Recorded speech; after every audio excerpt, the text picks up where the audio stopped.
নমস্কার বন্ধুরা, আপনারা সবাই কেমন আছেন? নিবেদিতা ড্রিম কিচেনের একটি ব্লগে আপনাদের স্বাগত। সন্ধে হয়ে গেছে, তাই বাড়িতে সন্ধে দিচ্ছি।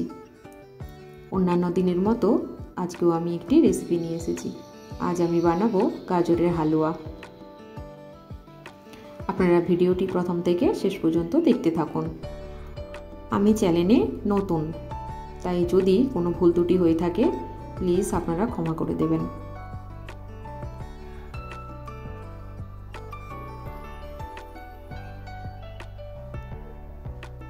আমি কিচেনে চলে এসেছি।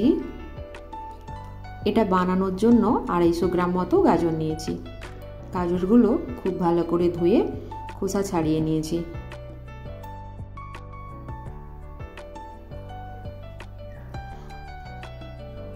আর নিয়েছি 100 গ্রাম মতো চিনি, 50 গ্রাম মতো খোয়া ক্ষীর,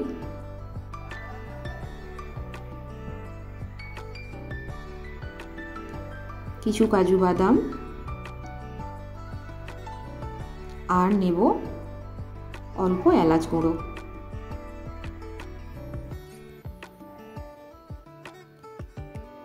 আমুলের 10 টাকার একটি দুধ গুঁড়োর প্যাকেট নিয়েছি।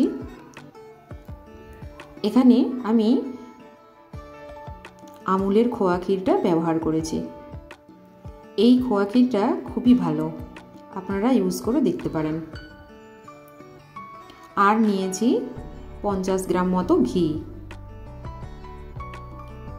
গাজরগুলো গ্রেট করে নিয়েছি।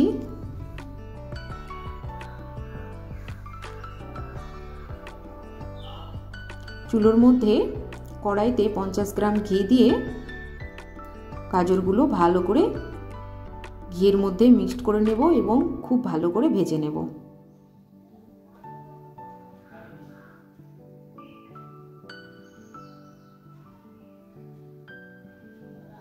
এটা সেদ্ধ হওয়ার জন্য ঢেকে দেব।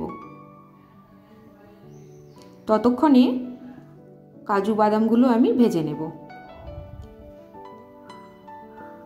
ঘিয়ের মধ্যেই কাজু বাদামগুলো দিয়ে হালকা করে ভেজে নেব।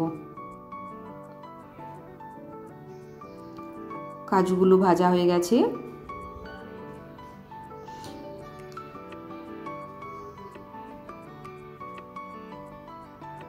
গাজরটা প্রায় সেদ্ধ হয়ে গেছে। এবার এর মধ্যে চিনি দিয়ে ভালো করে মিক্সড করে নেব।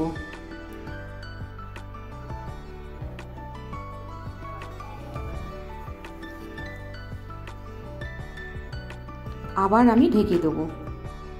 চিনিটাও গুলে যাবে আর গাজরটাও সেদ্ধ হয়ে যাবে। আপনারা দেখতেই পাচ্ছেন চিনিটাও ওর মধ্যে মিক্সড হয়ে গেছে আর গাজরটাও সেদ্ধ হয়ে গেছে। বন্ধুরা, এখানে আমি পুরো রান্নাটি অল্প আঁচে করছি।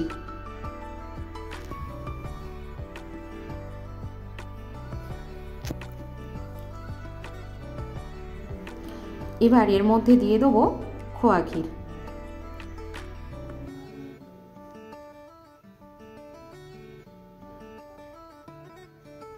খোয়া ক্ষীরটা গাজরের মধ্যে খুব ভালো করে মিক্সড করে নেব। মিক্সড করা হয়ে গেছে। এবার এর মধ্যে দিয়ে দেবো দুধ গুঁড়ো।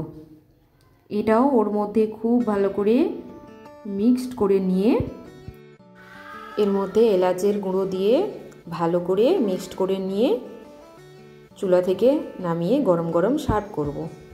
বন্ধুরা, যদি ভিডিওটি ভালো লেগে থাকে প্লিজ আপনারা একটা লাইক করে দেবেন আর নিবেদিতা ড্রিম কিচেনের চ্যানেলটিকে সাবস্ক্রাইব করে দেবেন।